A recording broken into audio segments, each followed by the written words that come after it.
Après la mort de mon frère, je me suis rapidement trouvé seul.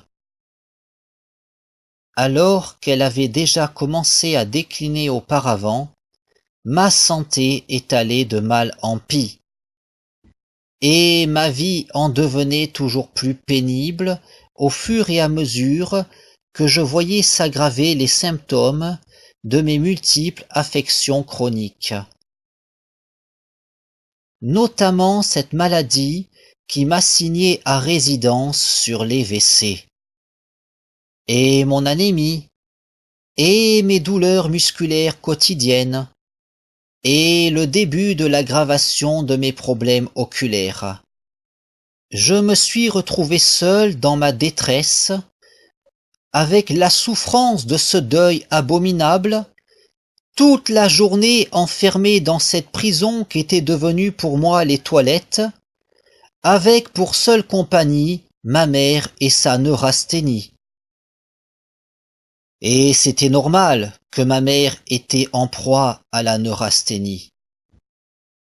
Mais ce quotidien infernal me tourmentait. Et j'étais en proie aux pires pulsions.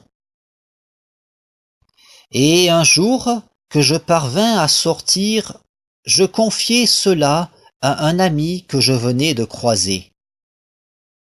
Il me dit de ne pas faire de bêtises. Il me dit « Je t'appelle bientôt !» Et il m'appelle 10 ans plus tard. Je ne lui porte aucun jugement. Je manifeste ma joie de reprendre notre relation, fermant les yeux sur les changements que je voyais en lui. Ses pulsions dominatrices, son agressivité envers tout le monde, y compris avec moi, attitude qu'il dissimulait le plus souvent lors de présences féminines. En tout cas, lorsque la dite présence avait les atouts pour lui plaire.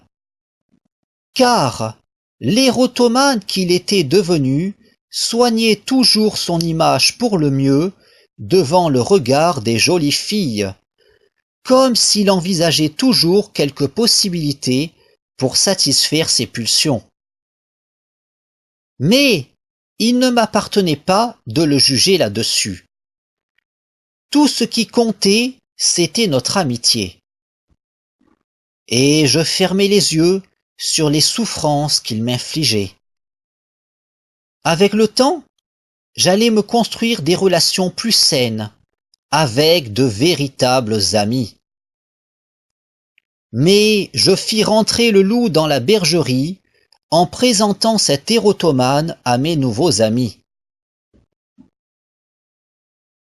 Mais si en privé, il me montrait toujours son vrai visage, il soignait méticuleusement son image devant mes nouveaux amis du fait de la présence de jolies filles dans le groupe.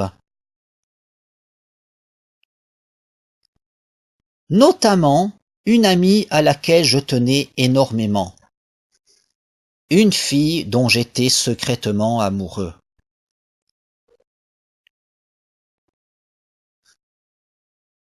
Et il allait devenir notre intermédiaire quand, après m'être déclaré, ma relation avec elle cessa. Il devint l'intermédiaire entre cette fille et moi pour que l'on reconstruise notre amitié. Et, le lendemain d'une première nouvelle rencontre entre nous deux, il me téléphona pour me crier toute sa colère contre cette fille et moi. Il me dit que, dans son rôle d'intermédiaire entre elle et moi, il a serré les dents. Il me dit qu'il ne pouvait pas nous dire toute sa colère à ce moment-là, mais maintenant qu'on venait de se revoir, il pouvait me crier toute sa rancune. Et il me rappelle qu'au moment où je souffrais du décès récent de mon petit frère, un autre ami d'enfance m'avait dit au sujet de cet ami que ce dernier avait aussi des soucis dans la vie.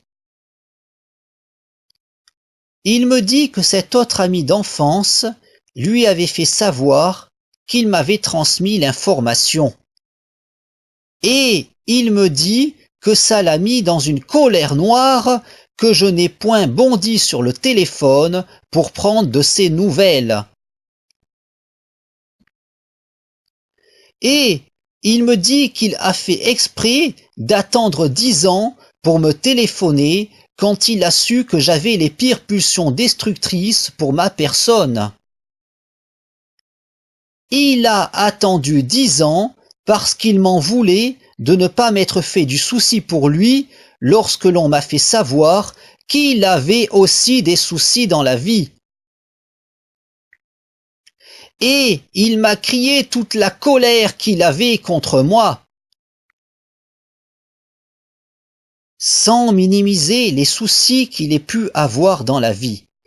Comment pouvait-il attendre de moi que je rebondisse sur l'information dans l'enfer que je vivais? Le décès de mon frère était récent. Je venais de manquer de perdre la vue de l'œil droit. Ma santé en général avait décliné. Je passais mes journées enfermé dans les toilettes, avec pour seule compagnie ma mère en proie à la neurasthénie. Comment a-t-il pu avoir l'égoïsme de considérer que dans l'enfer que je vivais, j'aurais dû me trouver en condition de me faire du souci pour lui? On m'a dit qu'il fallait s'expliquer en face lorsque l'on a des problèmes en amitié. Mais comment pourrais-je, face à ce mâle alpha, qui va crier plus fort que moi?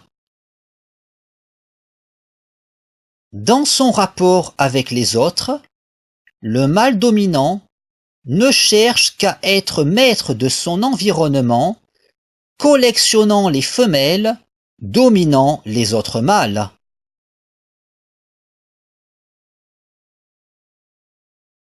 Quoi eux?